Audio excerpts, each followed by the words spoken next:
सर्वेभ्यः वन्दितु सौवसिद्धे धुवमचलमनोवमं गदिं पते वोच्छामि समयपाउड मिनमो सुद केवली भणिदं नमः समय साराय स्वानुभूत्या चकासते चित्स्वभावाय भावाय सर्वभावान्तरच्छिदे अध्यात्म के जोर में जो एकांत अपार निराकरण को कहा यह साधवाद अधिकार।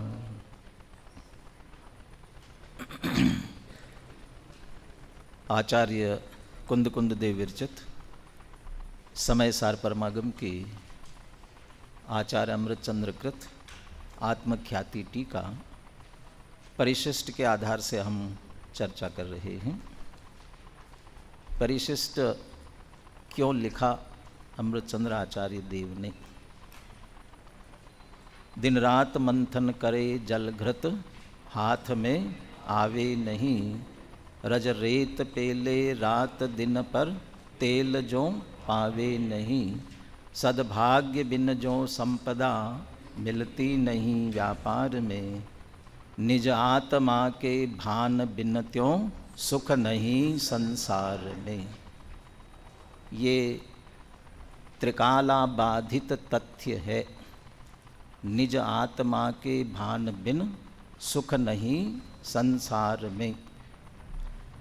निज आत्मा का भान कब करना चाहिए? बुढ़ापे में करना चाहिए, प्रौढ़ अवस्था में करना चाहिए, युवा अवस्था में करना चाहिए कि बचपन में करना चाहिए? कब करना चाहिए? जभी जाग जाओ तभी है सवेरा।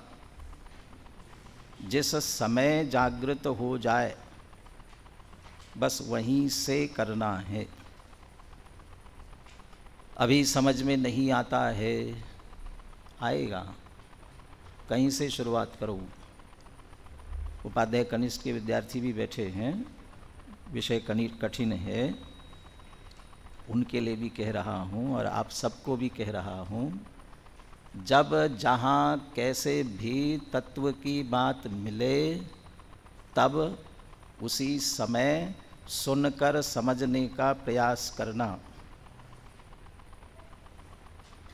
पता नहीं पुनः अवसर मिलेगा कि नहीं मिलेगा।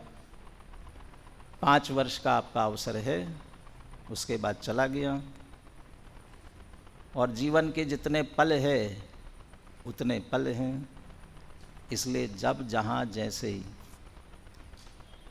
भक्ति करते समय है तत्वज्ञान की बात, वहाँ भी पूजा करते समय, और हमारे तो कक्षा और प्रवचनों में तो चर्चा इस बात की चलती ही है। जहाँ मिले, जब मिले, जैसा मिले वैसे ही समझने का प्रयास निरंतर रखना चाहिए। किसे समझना? कि जिसके बिना सुख नहीं मिले। कि किसके बिना? कि निज आत्मा के भान बिन त्यों सुख नहीं संसार में। निज आत्मा के भान बिना निश्चित रूप से सुख नहीं मिलने वाला। कैसे समझे आत्मा को? ये है ना आत्मा, बताओ तो सही कैसे समझे? जैसे ही समझाने की बात प्रारंभ होती है वैसे ही स्यादवाद खड़ा हो जाता है। उस स्यादवाद के बिना आप उसे समझ ही नहीं सकेंगे। आत्मा जो जैसा है वह निश्चय, वो वस्तु का स्वरूप है ना, वह निश्चय तो है। तो समझे ना, तो कैसे समझेंगे? तो बिना समझाए समझ में नहीं आएगा। और जहाँ समझाने की बात आती है वहाँ व्यवहार खड़ा हो जाता है। वह व्यवहार 3 प्रकार से। सबसे पहले क्या आत्मा क्या होता है, कैसा होता है कि जो जानता है, देखता है, सुख दुख का अनुभव करता है। जैसे ही आपने उसे खोला,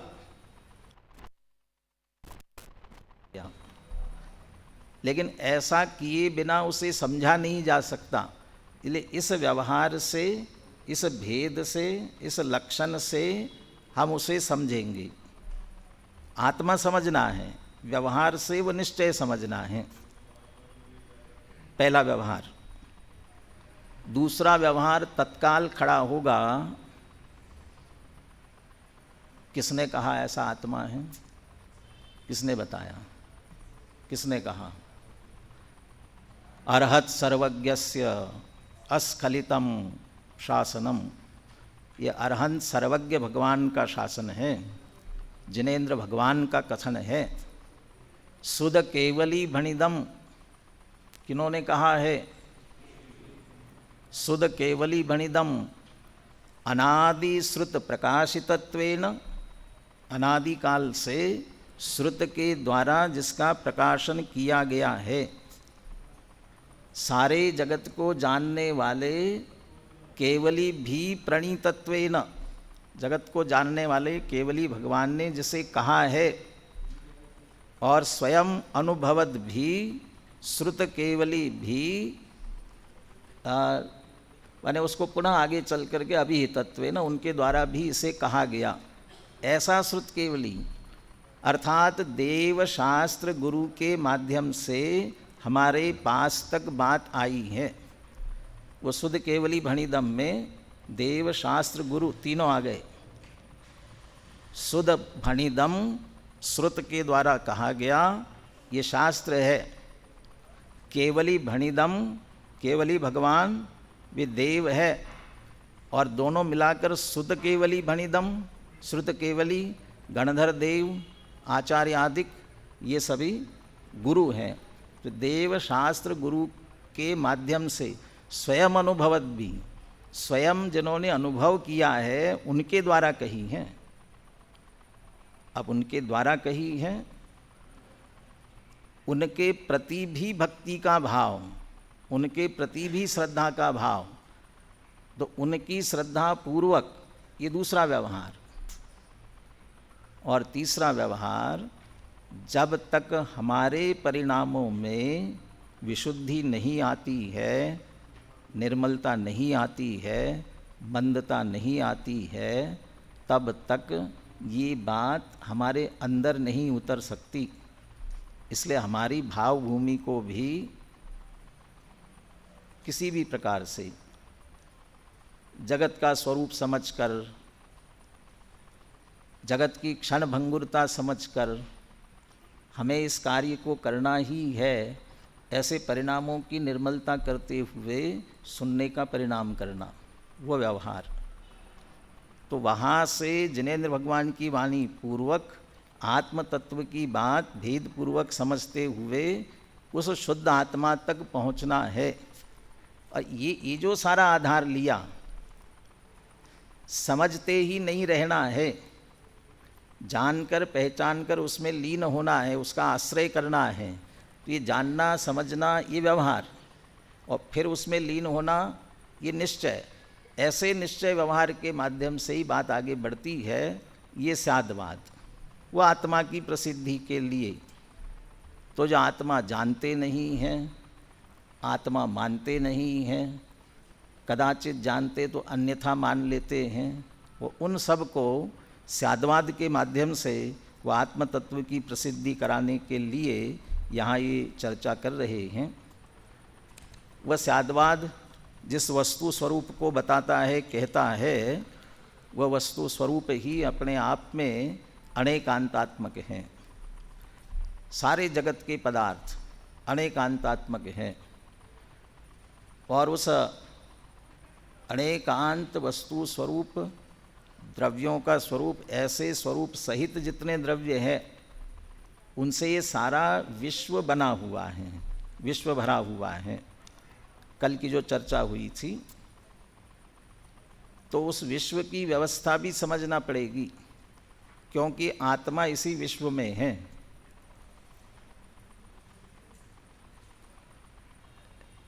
पहला जो कलश अमृतचंद्र आचार्य ने मंगलाचरण का दिया और उसमें नमस्कार किया, किसे नमस्कार किया मंगलाचरण में?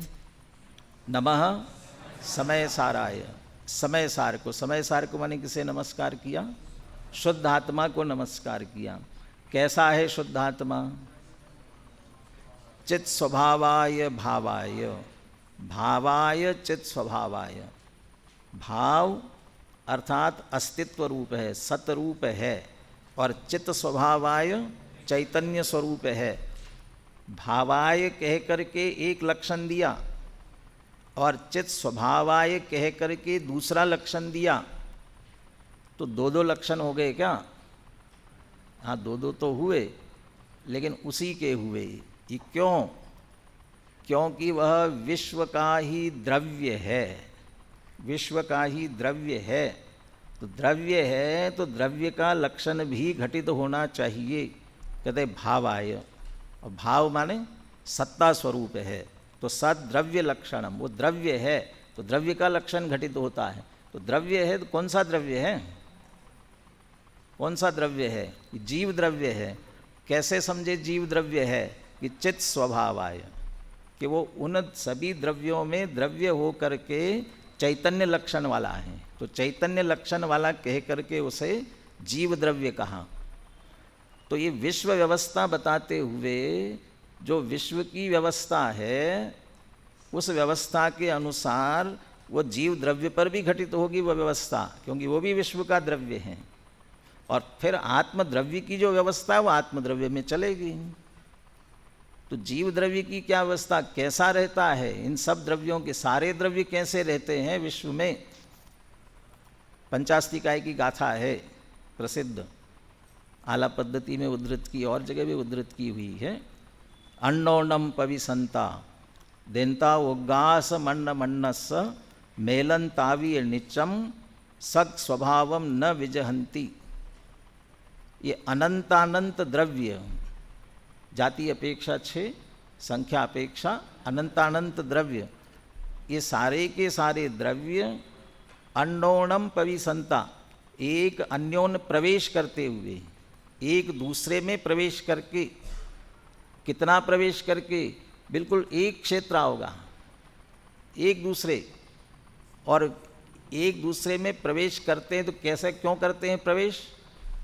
क्योंकि अन्योन्यम पविसंता देनता ओगास मन्न मन्नस, क्योंकि एक दूसरे को अवकाश देते हैं, कोई मना नहीं करता। हर एक में एक दूसरे को अपने में समा जाने की भी शक्ति, अवगाहन शक्ति है। इसलिए सब एक दूसरे में अत्यंत प्रत्यासत्तौ, अति निकटवर्ती, अति निकटवर्ती एक क्षेत्रावगाह रूप से। परंतु ऐसा रहते हुए भी अन्योन्यम पविसंता देनता उग्गास मन्न मन्नस और मेलन तावी नित्यम, ऐसा नित्य अनादि काल से मिलकर रह रहे हैं, परंतु सगम स्वभावम न विजहंती, लेकिन अपने अपने स्वभाव को नहीं छोड़ते हैं। क्यों नहीं स्वभाव को छोड़ते? क्योंकि वे सभी दो प्रकार के धर्मों से अध्यासित हैं।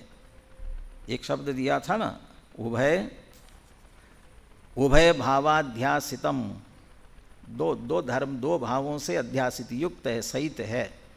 और वे दोनों प्रकार के भाव किस प्रकार के हैं? कि वे स्वरूप पररूप प्रवृत्ति व्यावृत्तिभ्याम, स्वरूप की प्रवृत्ति और पररूप की व्यावृत्ति, ये दो प्रकार के उसके धर्म हैं। और इन दोनों धर्मों से अध्यासित होते हुए इस प्रकार सब द्रव्य इस विश्व में स्वतंत्र अपनी अपनी सत्ता लेकर के रह रहे हैं। कैसे? स्वरूप में प्रवृत्ति और पर रूप से व्यावृत्ति, इससे प्रत्येक द्रव्य की व्यवस्था बन रही है। और यदि ये न हो, ये दोनों धर्म न हो, तो कोई द्रव्य बन ही नहीं सकेगा। न द्रव्य की व्यवस्था बन सकेगी, न विश्व की व्यवस्था बन सकेगी। प्रत्येक देश में दो मंत्रालय होते हैं, एक रक्षा मंत्रालय और एक गृह मंत्रालय। गृह मंत्रालय और रक्षा मंत्रालय। रक्षा मंत्रालय क्या करता है और गृह मंत्रालय क्या करता है? रक्षा मंत्रालय क्या करता है? अपने देश की रक्षा करता है। ये किससे रक्षा करता है? बाहर के अन्य देशों से। पर देश दूसरे देश अंदर में अपने ऊपर कब्जा न करे, अधिकार न जमाए, उनसे रक्षा करता है रक्षा मंत्रालय। और गृह मंत्रालय क्या करता है? अंदर की व्यवस्था, अंदर की सुरक्षा बना करके रखता है, अंदर सुरक्षित रखता है। एक भी गड़बड़ा जाए तो देश नहीं रह पाएगा। रक्षा मंत्रालय गड़बड़ा गया तो अन्य अपने ऊपर अधिकार कर लेंगे, और अंदर गृह मंत्रालय गड़बड़ा गया तो अंदर की व्यवस्था गड़बड़ा जाएगी। स्वरूप प्रवृत्ति, प्रत्येक द्रव्य अपने स्वरूप में रह रहा है और पर से अत्यंत निवृत्त है। पर में जाता नहीं है और स्व से बाहर निकलता नहीं। स्वरूप प्रवृत्ति और पर से निवृत्ति। स्वरूप की प्रवृत्ति, उसका नाम अस्तित्व, अपना अस्तित्व बना हुआ है। अब पर से व्यावृत्ति, उसका नाम नास्तित्व। पर से व्यावृत्त है ना, कि पर की अत्यंत नास्ति है, ये नास्तित्वपना। ये अस्ति नास्ति, ये अस्ति नास्तिपने से ही सारी द्रव्यों की व्यवस्था बनी हुई है। जीव द्रव्य भी उससे अछूता नहीं है। जीव द्रव्य भी अपनी स्वरूप की प्रवृत्ति और पररूप की व्यावृत्ति, इससे बना हुआ है। गुरुदेव तो इस पहले वाक्य पर इतने फिदा हुए, वो कहते इस एक पंक्ति में सारे जैन दर्शन का सार आ गया। स्वरूप में प्रवृत्ति और पररूप से व्यावृत्ति। जबकि अभी अस्ति नास्ति की बात चल रही है, लेकिन आत्मा भी अपने स्वरूप में प्रवृत्ति करे और पररूप से व्यावृत्ति करे। सारा जिनागम पूरा इसी के लिए समर्पित है। सारे जिनागम का कथन मात्र इतना ही है, बस संक्षेप इतना ही है कि पर से भिन्न होकर के अपने में लीन हो जाए, इसी के लिए सारा समर्पित है। अब ये जो सब द्रव्यों की ऐसी व्यवस्था है, अब कहते हैं आत्मद्रव्य पर भी ऐसी व्यवस्था घटित होती है। तो आत्मद्रव्य भी अपने इस व्यवस्था के अंतर्गत इसी तरह से रहता है, ऐसा ही है। परंतु आत्मा ऐसा होते हुए भी कुछ लोग इस आत्मा को ऐसा न मान करके कुछ अन्यथा मानते हैं। वो जो अन्यथा मानते हैं उनको स्यादवाद से समझा करके उन्हें आत्मा का यथार्थ वस्तु स्वरूप बताते हैं। अब वे जो जैसे यहाँ अस्ति नास्ति दो प्रकार के धर्मों से सहित है ना, ऐसा आत्मा का भी अनेकांतात्मक स्वरूप है, वो ज्ञान मात्र। लेकिन वो ज्ञान मात्र आत्मा भी ऐसा ही अनेकांतात्मक है। तो उसके जो अनेकांतात्मक के पहलू है वो उसमें तत् अतत्, सत असत, और सत असत के अंतर्गत फिर वो द्रव्य क्षेत्र काल भाव सबकी बात ली, और फिर एक अनेक और नित्य अनित्य। इस तरीके से जो अनेकांतात्मकपना है आत्मद्रव्य का, ज्ञान मात्र का, उसकी ये सारी व्यवस्थाएं घटित करते हैं। उसमें से सबसे पहला तत् अतत्, इसका बोल घटित कर रहे हैं। और वो बहुत कुछ अस्ति नास्ति अभी जो घटित किया है उसी तरह का है। लेकिन अभी वो अस्ति नास्ति सब द्रव्यों की अपेक्षा था। जीव द्रव्य भी स्वरूप की प्रवृत्ति अपने स्वरूप में है और पर रूप से व्यावृत्ति। इस अपेक्षा अस्तित्व नास्तित्व ये दोनों धर्मों सहित है, लेकिन ज्ञान मात्र है। तो ज्ञान मात्र पने में भी स्वरूप की प्रवृत्ति पर रूप की व्यावृत्ति, इसके यहाँ तत् अतत् शब्द से देख करके स्पष्ट कर रहे हैं। कल पढ़ लिया था एक बार, ग्रंथ लिया नहीं, पुनः पढ़ रहे हैं। और अच्छा है कि हमारे सब संस्कृत के विद्यार्थी है, तो संस्कृत बहुत कुछ तो समझ लेंगे, और जो नहीं समझेंगे उसकी और बात करेंगे। तो पहले, और हम भी आचार्यों के मूल कथन से लेते हुए चल रहे हैं, तो आचार्य का मूल कथन क्या है वो पढ़ते हैं, और फिर और जो विशेष बात है उसमें समझते हैं।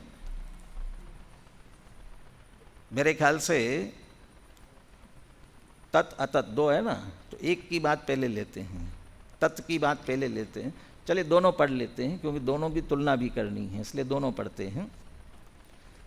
तत्र यदा अयम ज्ञान मात्रो भावः, तत्र की बात कल बता दी थी। तत्र मतलब ऐसे जो षड द्रव्यात्मक लोक है, विश्व है, विश्व की जो व्यवस्था बता दी, ऐसे विश्व में ये जो ज्ञान मात्र भाव है, ऊपर जो बात चल रही थी वह भावाय की थी, सद्रव्य लक्षणम वाली थी। अब जो बात चल रही वह उपयोगो लक्षणम की, चित स्वभावाय की है। ज्ञान मात्र चैतन्य लक्षण वाला, ज्ञान मात्र भाव वाला द्रव्य कौन सा है विश्व में? ज्ञान मात्र भाव वाला कौन है? जीव द्रव्य है। लेकिन अध्यात्म की चर्चा चल रही है, इसलिए कौन है वह? ये आत्मा है। कौन सा आत्मा है? कि स्व आत्मा है। तो स्व आत्मा की बात है। हमारा भी जो ज्ञान मात्र भाव वाला वह आत्मा है, वह जब दुनिया में रह रहा है, विश्व में रह रहा है, अन्य द्रव्यों के साथ कुछ तो संबंध आता होगा उसका। कौन सा संबंध है? शेष भावैहि सह, एक ग्रंथ है, ग्रंथ में देखो, शेष भावैहि सह, पंक्ति मिली, शेष भावैहि सह स्वरस भर प्रवृत्त ज्ञात्री ज्ञेय संबंधतया। शेष भावैहि सह माने शेष द्रव्यों के साथ। ये तो एक आत्म स्व आत्म द्रव्य हुआ, मेरा ज्ञान मात्र आत्म द्रव्य हुआ, और शेष भाव माने बाकी सब कौन कौन से? पुद्गल, धर्म, अधर्म, आकाश, काल और अन्य जीव, बाकी सब जीव भी उसमें चले गए। शेष भावी उन सब द्रव्यों के साथ में ज्ञात्री ज्ञेय संबंधतया, ज्ञाता ज्ञेय का संबंध है, ज्ञेय ज्ञायक का संबंध है। अब ये जो ज्ञेय ज्ञायक का संबंध बन रहा है, ये कैसा बन रहा है? कि स्वरस भर प्रवृत्त, निज रस से प्रवृत्त हुआ। स्वरस, और स्वरस माने स्वभाव, सहज ही, निज रस से ही, सहज ही, कुछ करने की जरूरत नहीं है। किसे करने की जरूरत नहीं है?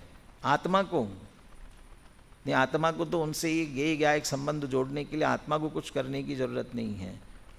लेकिन द्रव्यों का भी संबंध तो है ना, तो उन द्रव्यों को भी तो कुछ करना पड़ेगा कि नहीं? उन द्रव्यों को भी कुछ नहीं करना पड़ेगा। दोनों का ही सहज स्वभाव है ज्ञेय ज्ञायक संबंध वाला। आत्मा ज्ञान मात्र है ना, तो इसका मतलब ज्ञाता है, जानने के स्वभाव वाला है, ज्ञातृत्व वाला है, अर्थात ज्ञायक है। बाकी शेष द्रव्य कैसे हैं? कि बाकी शेष द्रव्य सब ज्ञेय है, जानने में आने वाले हैं। तो सहज कैसे होंगे? जानना जिसको काम है जानने का, वह जानने के लिए ज्ञेयों के पास जाना पड़ेगा ना, मेहनत करना पड़ेगी ना, कुछ तो करना पड़ेगा। ये सहज स्वभाव है, और स्वभाव के लिए कुछ नहीं करना पड़ता है। सूर्य उदित तो हो जाए और उसे कहे कि सारी दुनिया में उजाला करना है, कितनी मेहनत करना पड़ती होगी? पूरी दुनिया में उजाला करना है, प्रकाश करना है, कितनी मेहनत करना पड़ती होगी? कुछ नहीं। क्यों नहीं करना पड़ती है? बस उदित हुआ, उदित होने के बाद में प्रकाश हुआ। क्यों हुआ प्रकाश? ये सहज स्वभाव है। प्रकाश हुआ क्योंकि उसका स्वभाव है। लेकिन पदार्थ प्रकाशित क्यों हुए? पदार्थ प्रकाशित क्यों हुए? मना कर दे तो कहते मना नहीं कर सकते वे भी, माने उनके प्रकाशित होना, उनके उसमें प्रकाश में आना, ये उनके स्वभाव में है सहज। इसलिए हुआ। न सूर्य को पदार्थों के पास जाना पड़ा, न पदार्थों को सूर्य के पास जाना पड़ा, और सहज ही सूर्य प्रकाशित हुआ, सारे पदार्थ उसके प्रकाशने में आए।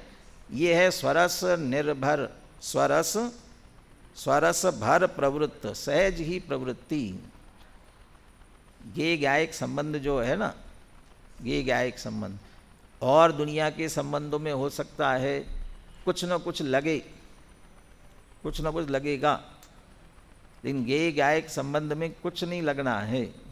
लोक में जैसे कहा जाता है ना, हर लगे न फिटकरी, रंग चोखा का चोखा कहते हैं। जो सहज काम हो जाता है उसे कुछ नहीं करना पड़े, अपने ही हर भी नहीं लगी, हर और फिटकरी मिला दो तो बढ़िया लाल रंग हो जाता है। लेकिन कुछ लगे नहीं और बढ़िया से बढ़िया लाल रंग हो जाए। गेय गायक संबंध के लिए भी कुछ नहीं करना पड़ता किसी को। सहज आत्मा का गायक स्वभाव और उधर सहज गेय स्वभाव, क्योंकि सब द्रव्यों में प्रमेयत्व शक्ति है, इसलिए वो जानने में आते हैं। ज्ञान मात्र भाव आत्मा, इसमें जानने की शक्ति, तो जानने की और जानने में आने की सहज शक्ति है। 38वीं गाथा की टीका में एक शब्द आया है, विचित्र स्वरूप संपदा। विचित्र स्वरूप संपदा, विचित्र स्वरूप संपदा किसकी? ये दोनों की। ये आत्मा की विचित्र स्वरूप संपदा है कि वह सारे लोकालोक को, इतने विचित्र पदार्थ, और ये सारे के सारे विचित्र पदार्थ आत्मा के जानने में आते हैं। सब के सब भिन्न भिन्न अपने अपने स्वरूप के साथ ये गायक की विचित्र स्वरूप संपदा है। और वे पदार्थ, उनमें जो अनंत गुण प्रत्येक में है ना, वो उनकी विचित्र स्वरूप संपदा है सबकी। अब प्रमेयत्व शक्ति के कारण वे सबके सब जानने में आते, उनकी विचित्र स्वरूप संपदा है। ज्ञान में ज्ञात होना, सब पदार्थों को जानना, ज्ञान मात्र भाव वाले आत्मद्रव्य का, आत्मद्रव्य की विचित्र स्वरूप संपदा है। और आत्मा के ज्ञान में ज्ञेय बनना, ये बाकी शेष भावी उन सब की विचित्र स्वरूप संपदा है। और इनके कारण से सहज होती है, इसलिए इसे कह रहे हैं स्वरस भर प्रवृत्त ज्ञात्री ज्ञेय संबंधतया। अब ये तो सहज व्यवस्था बनी। अब ये जो व्यवस्था बन रही ज्ञाता ज्ञेय पने की ना, सहज है, बन ही रहा है। लेकिन इस व्यवस्था को न जान करके कुछ अज्ञानी अपनी अपनी मान्यता से मान लेते हैं, और ऐसा मान करके क्या करते हैं? ऐसा मान करके विश्व का नाश करते हैं, दुनिया का नुकसान करते हैं। ये दुनिया का कुछ नुकसान नहीं करते हैं, खुद अपना ही नुकसान कर लेते हैं, दूसरे का कुछ नुकसान नहीं कर पाते हैं। विपरीत मान्यता से अपना नुकसान कर रहे हैं। क्या नुकसान कर रहे हैं? अनादि ज्ञेय परिणमनात्, ये संबंध हो गया ना सहज, तो ज्ञान क्या करेगा? अनंत ज्ञेयों को जानेगा। तो अनादि काल से ज्ञेयों को जान रहा है, तो अनादि ज्ञेय परिणमनात्, अर्थात ज्ञेयों को जानने रूप परिणमने से, इसको कहते ज्ञेयाकार परिणमन। ज्ञेयों को जानने रूप परिणमित हुआ, जिसको जाना उसका आकार हो गया ना, बनने में आया ना। दर्पण में जो पदार्थ झलकेगा वैसा का वैसा आकार दर्पण में आएगा। ऐसा ही जो पदार्थ जो ज्ञेय जानने में आएगा वैसा ज्ञान का आकार, मतलब ज्ञान उस रूप होगा, जानेगा उस रूप से। इसको कहते ज्ञेय परिणमन।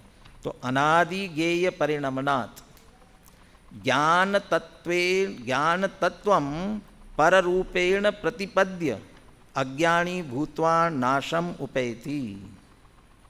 कौन? अज्ञानी, जो स्याद्वाद को नहीं जानता है वो अज्ञानी शब्द दिया ना।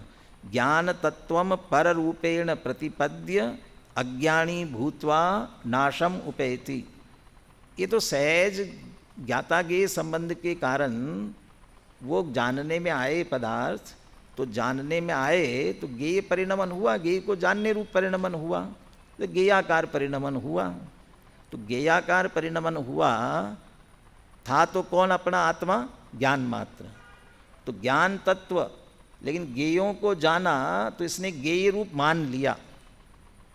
ज्ञान तत्वम पर रूपेण प्रतिपद्य, बाकी जो ज्ञेय थे ना उन रूप माना, प्रतिपद्य जानकर मानकर, प्रतिपद्य अज्ञानी भूत्वा, अज्ञानी होकर के नाशम उपैति, नाश को प्राप्त हो जाता है।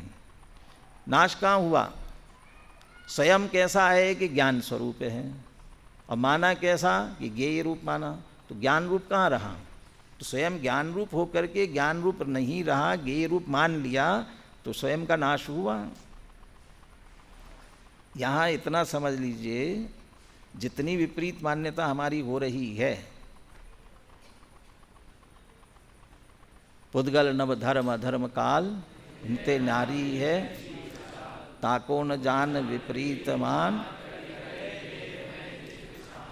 अब देह में निज पिछान करके जितनी आगे की मान्यता दी वो छड़ाला में, वो जितनी मान्यता कर रहा है, मैं सुखी दुखी मैं रंक राव, मेरे धन ग्रह मेरे सुततीय में, अगले जो तन उपजत अपनी,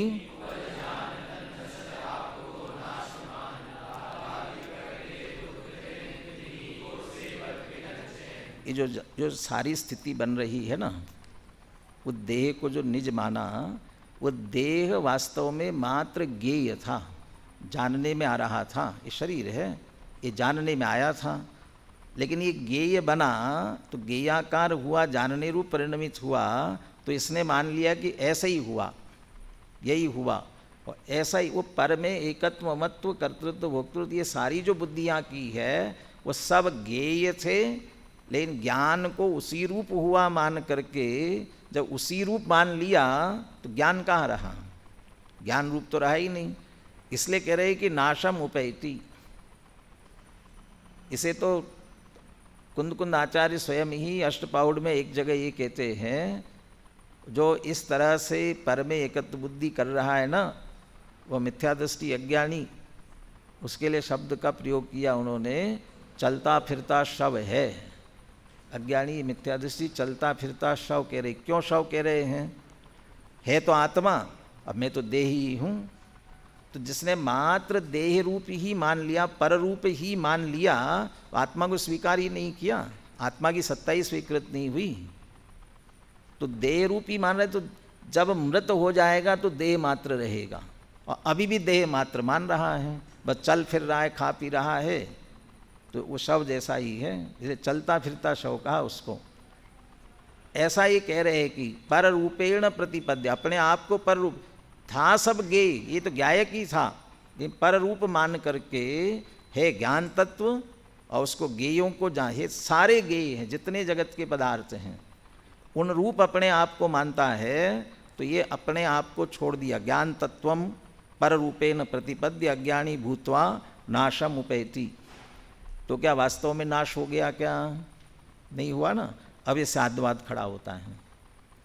तदा स्वरूपेण तत्वं द्योतयित्वा ज्ञातृत्वेन परिणमनात् ज्ञानी कुर्वन् अनेकांत एव तद उद्गमयति। अनेकांत शब्द दिया, साधवाद को अनेकांत शब्द दिया, तब कह रहे अनेकांत खड़ा होता है। चिंता मत करो।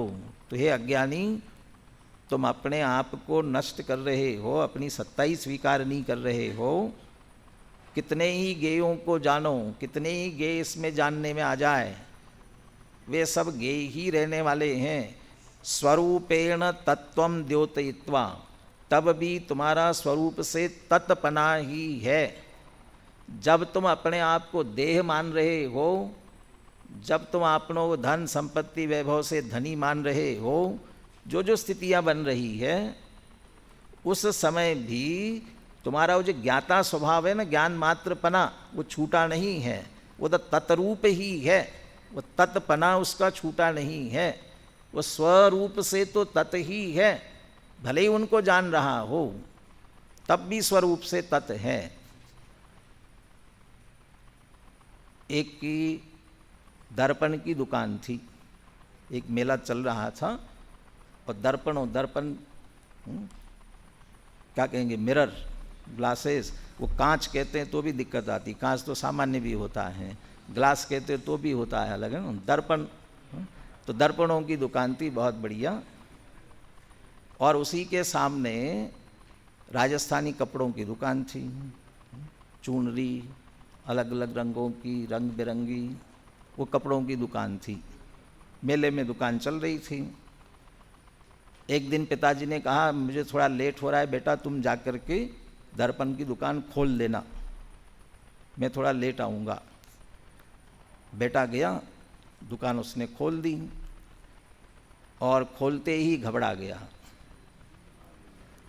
कि सारे दर्पण खराब हो गए, सारे दर्पण गंदे हो गए, मैले हो गए, अब अपने दर्पण कैसे बिकेंगे। पिताजी को फ़ोन किया उसने, ये कल तो बढ़िया दर्पण आप टांग के गए थे, लेकिन आज मैंने अभी खोला और सारे दर्पण कैसे हो गए, मैले हो गए, गंदे हो गए, बिकेंगे कैसे, एक भी दर्पण स्वच्छ नहीं है। इसलिए क्या हुआ, पता नहीं क्या हुआ।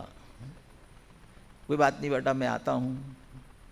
पिताजी आए, उनने देखा, क्या हुआ क्या हुआ, देखो लाल पीला नीला हरा, एक एक सारे दर्पण देखो, एक भी दर्पण स्वच्छ नहीं है, सारे काले पीले नीले हरे हो रहे हैं, सब के सब, कैसे दर्पण बिकेंगे।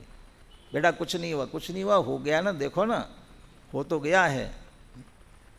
वो ये क्या, पर रूपेण प्रतिपद्य, पर रूप जान करके वो जो घबरा रहा था, अब कहते वो पिता उसे स्वरूप से तत्पना बता करके शांत करते हैं। कि क्या कहते हैं, अरे कितना भी हो गया हो तो भी दर्पण स्वरूप से स्वच्छ ही है, और ये स्वच्छ, ये जो झलक रहे हैं सब ये इनके सामने के प्रतिबिंब दिख रहे हैं, तब भी ये स्वच्छ है।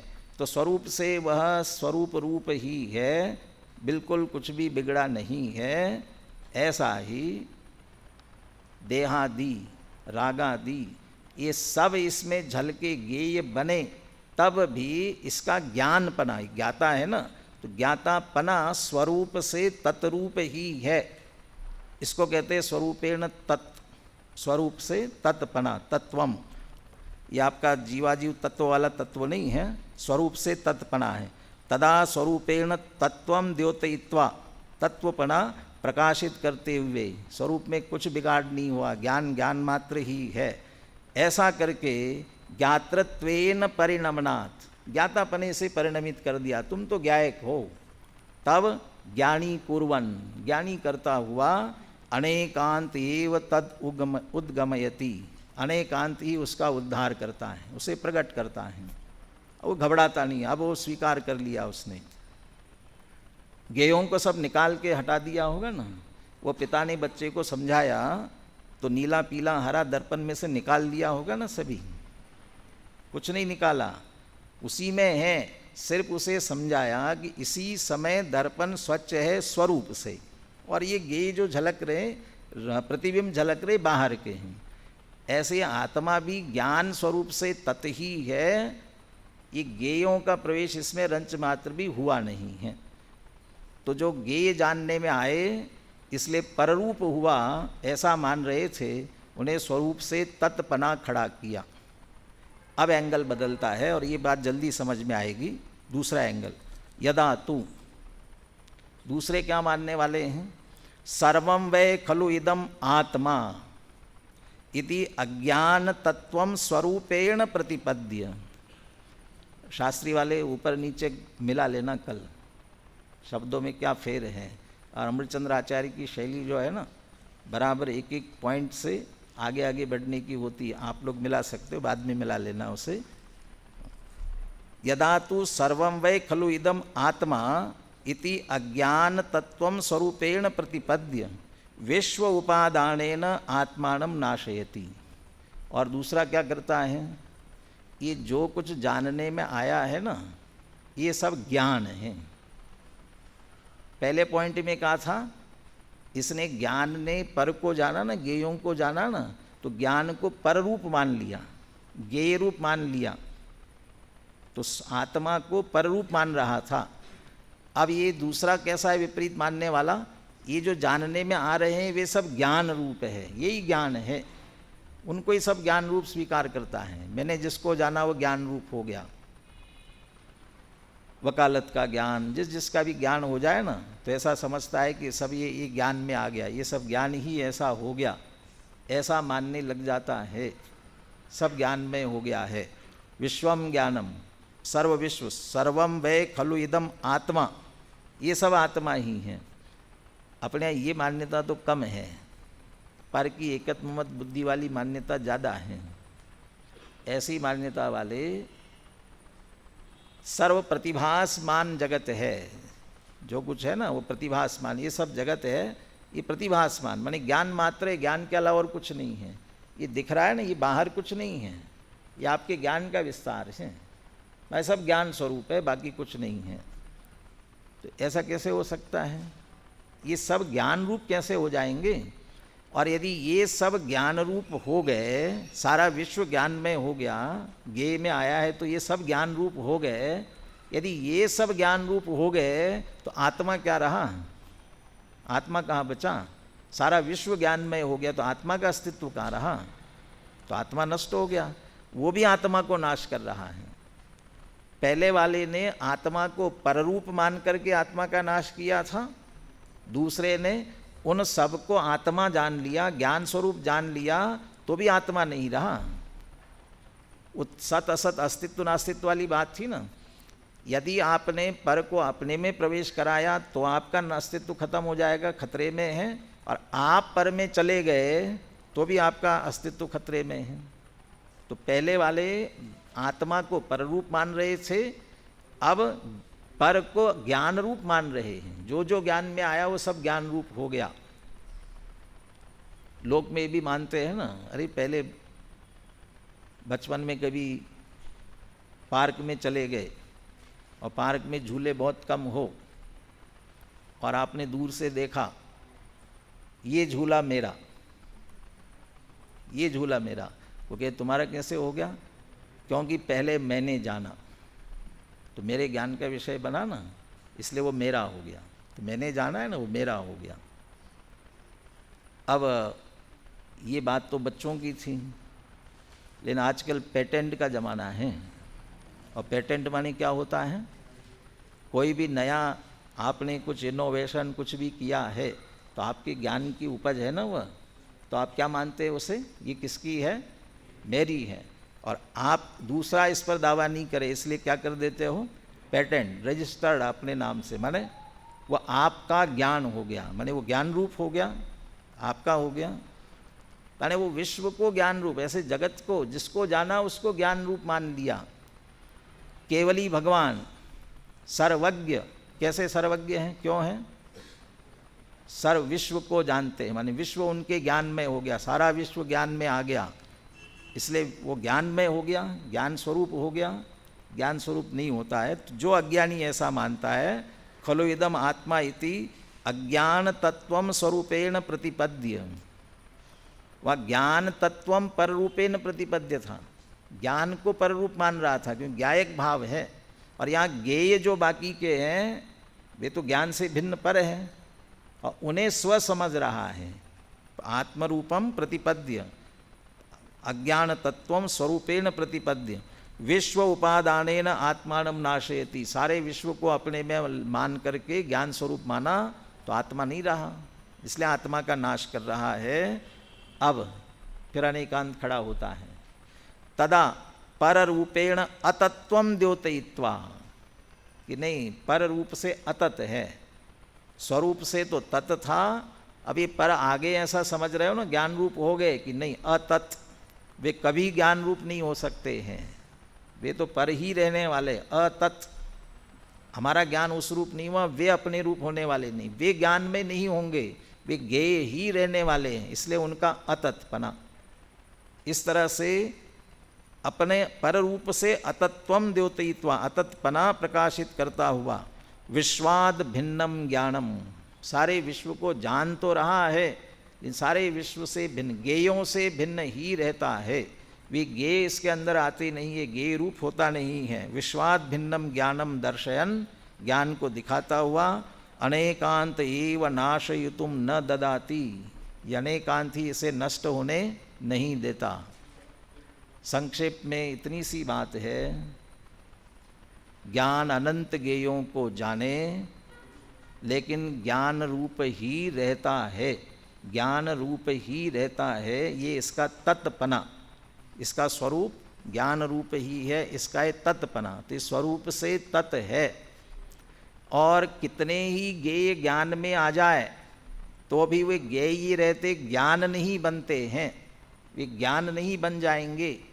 तो ज्ञान नहीं बनते, अतत्, वो ज्ञेय रूप ही रहते, ज्ञान नहीं बनते, इसलिए अतत्। तो तत् और अतत् पने से आत्मा ज्ञान मात्र ही रहता है, पर को जानता भी है, जानने की प्रक्रिया भी खंडित नहीं होती है, वे जानने में आते हैं। और तत् अतत् पने से आत्मा का ज्ञान स्वरूप है वो यथावत सुरक्षित रहता है। और जो इससे विपरीत मानते हैं वे घबराते हैं। यहाँ तो स्पष्ट शब्द का प्रयोग किया है, नाश को प्राप्त होते हैं। अभी यहाँ गद्य में तो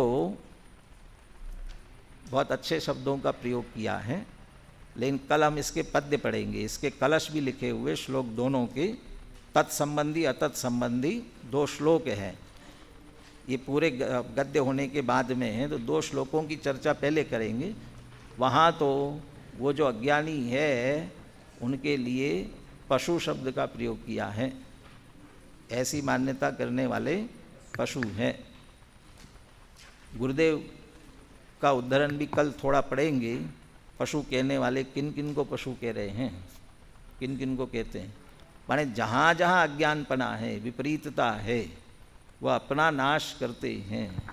इसलिए जहाँ जब जैसे तत्व की बात, यथार्थ स्वरूप की बात जहाँ समझ में आए, तब तब हम ग्रहण करते हुए आत्मस्वरूप को जानने का प्रयास करें।